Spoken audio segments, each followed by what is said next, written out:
प्यारे दर्शकों, please video को 500 लाइक और कमेंट जरूर करें। देखते हैं इस बार हमें कितने लाइक्स मिलते हैं। प्लीज सब्सक्राइब करें। Thank you so much. Chapter 2117 वुलुयन एम्पायर का विनाश। सी झेंग लो के कमरे से बाहर निकल गया। उसी समय दो लोग जो मिशन पर गए थे लौट आए और इंतजार कर रहे थे। झेंग लो ने उन्हें अंदर बुलाया और पूछा, क्या स्थिति है? हुएक्सू कंट्री के ह्यूमंस की मूवमेंट्स कैसी हैं?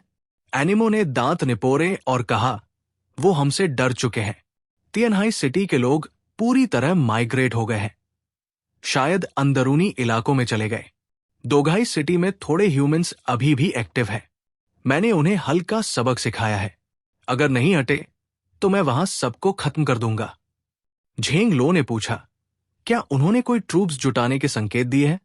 जब शेर खरगोश से लड़ता है तो भी पूरी ताकत से लड़ता है। झेंग लो जानबूझकर झंग यी को उकसा रहा था ताकि युद्ध छिड़े और वो हुएक्सू किंगडम की टॉप कॉम्बैट पावर को पूरी तरह खत्म कर सके। एनिमो ने कंधे उचकाए और हंसते हुए कहा, वो क्या उनके पास वुलियन एम्पायर से लड़ने की ताकत है? झेंग लो ने पास खड़ी लिजर्ड लड़की बिंग लिहुया की ओर देखा। उसने भी सिर हिलाया। हमें कोई ट्रूप्स की गैदरिंग नहीं दिखी। ये लोग कायर हैं, हमारे खिलाफ रिटेलिएट करने की हिम्मत नहीं रखते। झेंग लो इससे सहमत नहीं था। कभी भी दुश्मन को कमजोर मत समझो। क्रिएटर ने इन्हें खुद बनाया है। हमेशा सतर्क रहना होगा, नहीं तो नुकसान हो सकता है। बिंग लिहुया ने कहा, चिंता मत करो। उनकी टेक्नोलॉजी बहुत ही पिछड़ी हुई है। वो हम पर हमला कर ही नहीं सकते। वुलुयन एम्पायर धरती की सतह से 25,000 मीटर गहराई में है। ह्यूमंस के पास बस एक ही रास्ता है, स्टार आइलैंड मिस्ट वैली।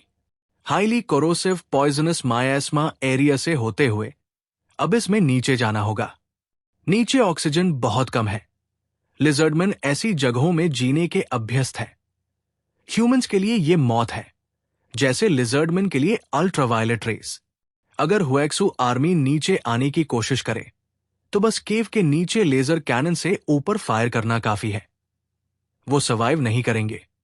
ऊपर से नेचुरल टेरेन भी उनके फेवर में है। झेंग लो ने सिर हिलाया। उसे ये सब अच्छे से पता था। ठीक है, तो अब सेकंड सुनामी की तैयारी करो। पिछले हमले के बाद वो एक बात समझ गया था, ड्रैगन क्लैन सरफेस वर्ल्ड में आसानी से नहीं आते। वो भी क्रिएटर के डर से डरते हैं, और ड्रैगन्स को ह्यूमंस की परवाह नहीं, बस अपने टेरिटरी की। इसलिए सुनामीज परफेक्ट वेपन है। वो सिर्फ सरफेस के कीड़ों को बहा देती है, लैंड को नुकसान नहीं होता। अगर इस बार भी वो कुछ नहीं करते तो तीसरी बार, चौथी बार हमला करेंगे। झेंग लो ने सामने दुनिया का विशाल मैप देखा। ओशन करंट्स की दिशा के हिसाब से वेदर को थोड़ा सा मोड़ना होगा, और डूम्सडे वेपन की पावर के साथ यह ज्यादा मुश्किल नहीं होगा। 3 दिन तेजी से बीत गए। तीसरे दिन झंग यी को शेंगजिंग रीजन से जवाब मिला। जैसा अपेक्षित था, उन्होंने वेपन्स, रिसोर्सेज और मैन पावर देने पर सहमति जताई, लेकिन सपोर्ट का एग्जैक्ट स्केल झंग यी से डिस्कस होना था। शेंगजिंग के बाद नॉर्थ ईस्ट रीजन ने भी ट्रूप्स भेजने की इच्छा जाहिर की। अब हुएक्सू किंगडम पूरी तरह यूनाइटेड हो चुका था। अगला मुद्दा था, कितनी ताकत जुटाई जाए और लड़ाई कैसे लड़ी जाए। बाकी रीजन्स अभी भी कंफ्यूज थे, क्योंकि झंग यी ने बहुत कम जानकारी दी थी। लगभग ऐसा लग रहा था कि झंग यी अपने पर्सनल स्ट्रेंथ और भरोसे पर सबको डिसीजन लेने को कह रहा है, जबकि सब कुछ अभी भी धुंधला है।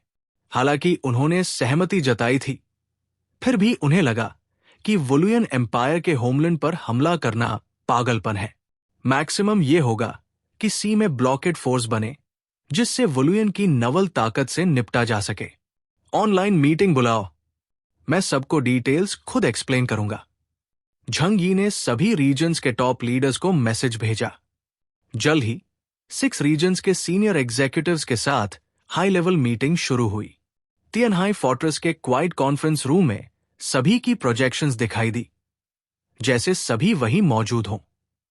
शेंजिंग रीजन से सुप्रीम कमांडर मेंग युअनजून और 2 top fighters, north east region से वेटरन जी चांगहाई, हा शैनजुओ और हु मेंगफैंग।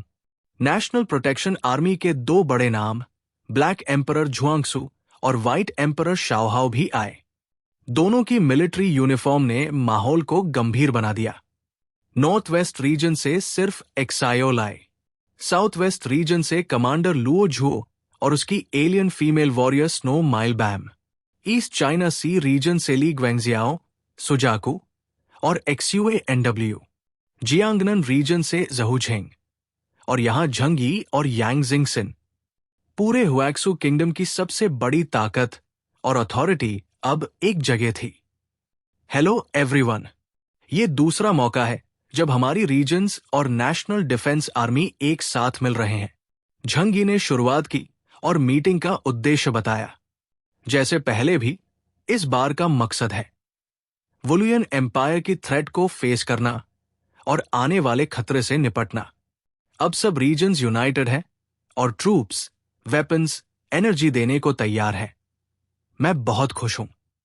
इससे पता चलता है कि हम एक मकसद और एक डायरेक्शन में बढ़ रहे हैं। झंग यी ने मुस्कुराकर फॉर्मल बातें कही।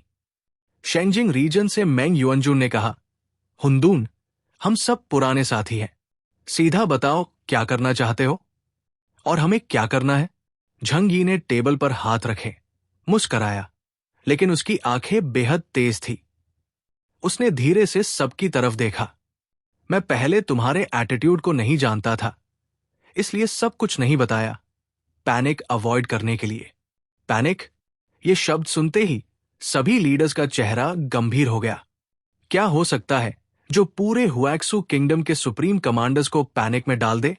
सबके मन में एक बुरा एहसास आया। झंग यी ने अब कोई रहस्य नहीं रखा और साफ कहा, मैं साफ बोलता हूं, मेरा प्लान है कि हम सबसे ताकतवर एलियंस और एलीट वॉरियर्स की आर्मी बनाएं, वुलुयन एम्पायर के हेडक्वार्टर्स पर सीधा हमला करें और इस एंशिएंट सिविलाइजेशन को धरती से हमेशा के लिए मिटा दे।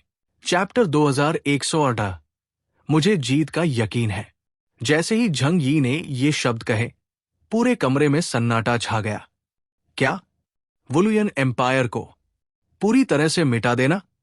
हाँ, शैनजुओ, जो नॉर्थ ईस्ट के गर्म कमरे में बैठा था, उसके पास हु मेंगफैंग और जी चांगहाई भी थे, लेकिन फिर भी उसे ठंडी हवा महसूस हुई।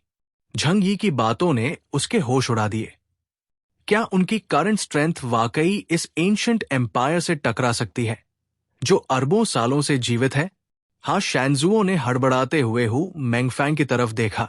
ओल्ड हु, क्या मेरी सुनने की शक्ति गड़बड़ा गई है, या हु डन ने सच में कहा कि वो वुलुयन एम्पायर को खत्म करने वाला है? हु मेंगफैंग ने कड़वी मुस्कान के साथ कहा, तुमने सही सुना, उसने वाकई यही कहा है। पूरे कॉन्फ्रेंस रूम में खलबली मच गई। सभी रीजन्स के लीडर्स अपनी जगह से हिल गए और हीटेड डिस्कशन शुरू हो गई। यहां तक कि झू झेंग भी अपनी कुर्सी पर आश्चर्य से बैठा था। उसे पता था कि झंग यी ने गॉड ऑफ लव का कंट्रोल और उससे जुड़ा न्यूक्लियर मटीरियल लिया था वुलुयन एम्पायर से बदला लेने के लिए, लेकिन यह अंदाजा नहीं था कि झंग यी इतना बोल्ड होगा। केओस, तुम्हारा प्लान थोड़ा ज्यादा ही बड़ा नहीं हो गया? हमारी करंट स्ट्रेंथ से पूरे राष्ट्र की ताकत जुटा भी ले तो वुलुयन एम्पायर को हराना आसान नहीं, और तुम कह रहे हो उन्हें मिटा देंगे? वो अंडरग्राउंड वर्ल्ड में है, हमारे पास कोई इंफॉर्मेशन नहीं। अगर हम पूरी ताकत से अटैक करें तो हुएक्सू नेशन को ऐसी गहराई में धकेल देंगे जहां से वापसी नामुमकिन है। सब लोग झंग यी के इस क्रेजी प्लान से सहमत नहीं थे। ये युद्ध बेहद महंगा सौदा था। जीत भी मिले तो ऐसा लगेगा कि सब कुछ खो दिया। झंग यी को पता था कि ऐसा ही होगा, इसलिए उसका चेहरा काम रहा। वो बस आराम से सोफा पर टिका और इंतजार करता रहा कि सब शांत हो जाएं। जैसे ही सबने उसका एक्सप्रेशन देखा, वो समझ नहीं पाए कि झंग यी सोच क्या रहा है, और एक एक कर चुप हो गए। जब कमरा शांत हुआ, झंग यी ने पूछा, मैं एक सवाल पूछना चाहता हूं। क्या आप सब मेरी और मेरी टीम की ताकत को पूरी तरह जानते हो? सवाल सुनकर सब रुक गए। झंग यी ने हमेशा तिएनहाई सिटी की जानकारी को छुपा कर रखा था। किंग आर्थर को हराने के बाद ही सबको उसकी पावर का अंदाजा हुआ। लेकिन फिर भी तिएनहाई सिटी एक छोटा शहर है, सिर्फ कुछ हजार लोग, 100 एलियंस। कोई नहीं मानता था कि झंग यी में कुछ एक्स्ट्राऑर्डिनरी है। मेंग युअनजून को झंग यी का टोन थोड़ा अलग लगा। वो जानता था कि झंग यी पागलपन करने वाला नहीं और बिना पक्की ताकत के मरने भी नहीं जाएगा। तो क्या वो सच में वुलुयन एम्पायर से टकरा सकता है? अजीब थॉट थी। फिर भी मेंग युअनजून ने पूछा, क्या तुम सच में हमें वुलुयन एम्पायर को मिटाने में लीड कर सकते हो? झंग यी हल्का हंसा, है अब छिपाने का कोई मतलब नहीं। बहुत से लोग स्पेक्युलेट कर रहे हैं, तो मैं खुद बता देता हूं। फ्रेमॉन्स, वो गॉड लेवल सिविलाइजेशन जिससे हम टकराए थे, उसकी ट्रायल को पास करने वाला इंसान मैं था। झंग यी ने यांग जिंगसिंग की तरफ देखा। वो हैबिचुअली अपने लोगों की रक्षा करता था और खतरे खुद उठाता था। ये सुनते ही सबके दिल की धड़कन तेज हो गई। यह क्लैन की ताकत दुनिया के लीडर्स ने खुद वीडियो में देखी थी। वो एक unimaginable, ultra powerful ancient civilization थी। सिर्फ उसके गेट पर खड़े ऑक्टोपस शेप्ड मैकेनिकल सोल्जर्स ही ह्यूमन किंगडम्स को मिटा सकते थे। अब झंग यी कह रहा था कि उसने उस सिविलाइजेशन की विरासत पाली, लेकिन उस वक्त तो वो जख्मी हालत में बोला था कि ट्रायल फेल हो गया। धीरे धीरे सबकी आंखों में झंग यी के लिए एनवी, फियर और घृणा की झलक आ गई।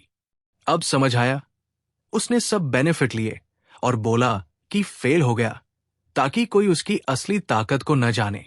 नो वंडर, फ्रेमॉन से लौटकर तुमने हमें इतने मैकेनिकल लाइफ फॉर्म्स दिए ताकि हम खुश हो जाएं। असल रिवॉर्ड तो तुमने खुद ले लिया। हाँ, शैनजुओ ने गहरी सांस ली। मुझे तभी शक था, ये तुम्हारा स्टाइल नहीं है। सब लोग अब जानना चाहते थे कि झंग यी को क्या मिला, लेकिन कोई पूछने की हिम्मत नहीं कर रहा था। झंग यी ने बोलना जारी रखा। कुछ दिन पहले मुझे नॉर्थ अफ्रीका बुलाया गया। माफ करना, मैंने चुपचाप एक जरूरी काम किया। याद है चर्नोबिल के ऊपर जो विशाल डीमन प्रकट हुआ था? हो तूने सिर हिलाया। झुलोंग, वो मिथिकल बीस्ट जो प्राचीन ग्रंथ classic of mountains and seas में दर्ज है। Highest level demon god. Western mythology में उसे मैमन कहा जाता है, ग्रीड का देवता, 7 डीमन लॉर्ड्स ऑफ हेल में से एक। झंग यी ने शांत स्वर में कहा, मैं डेविल्स आए गया और नॉर्डिक देशों व जूनझेंग चर्च के साथ मिलकर उसे सील कर दिया। कॉन्फ्रेंस रूम में इतनी खामोशी थी कि एक सुई गिरने की आवाज भी सुनाई दे जाती। सिर्फ ठंडी सांसें और वाइडेंड आईज। सब झंग यी को मॉन्स्टर की तरह देख रहे थे। ज्यादातर लोग इस मिशन को जानते ही नहीं थे। सिर्फ शेंगजिंग रीजन ने अपनी इंटेलिजेंस से थोड़ा सुना था। लेकिन झंग यी के मुंह से ये सुनकर हो तू भी हैरान रह गई। उसे लगा कि झंग यी एक पागल है जो हमेशा खतरे उठाता है, लेकिन उसी पागलपन की वजह से आज वो इतनी पावर तक पहुंचा। बाकी लोग वहीं के वहीं खड़े रहे। हो तू के मन में मिक्स्ड फीलिंग्स थे, डर, सम्मान और ग्रैटिट्यूड। अगर झंग यी और उसकी टीम नॉर्थ अफ्रीका नहीं जाती तो हो तू को कभी वो ब्रॉन्ज सील और ड्रैगन किंगडम की इनहेरिटेंस नहीं मिलती। झंग यी ने कॉफी का सिप लिया। तो जो पावर अब मेरे पास है वो तुम्हारी सोच से कहीं ज्यादा है। मत पूछो मुझे क्या मिला, कुछ सीक्रेट्स अभी नहीं बताए जा सकते, लेकिन एक बात पक्की है, अगर मैंने ये युद्ध शुरू करने की हिम्मत की है तो मैं जीत की गारंटी देता हूं। जीत की गारंटी? कितना घमंडी बयान। कोई और कहे तो हंसी उड़ती, लेकिन बोलने वाला झंग यी था। पूरे हुएक्सू किंगडम में सब जानते हैं, वो सबसे ज्यादा सुरक्षित खेलने वाला, मौत से डरने वाला इंसान है। तो जब वो कहता है मुझे जीत का यकीन है, तो सबको यकीन करना पड़ता है।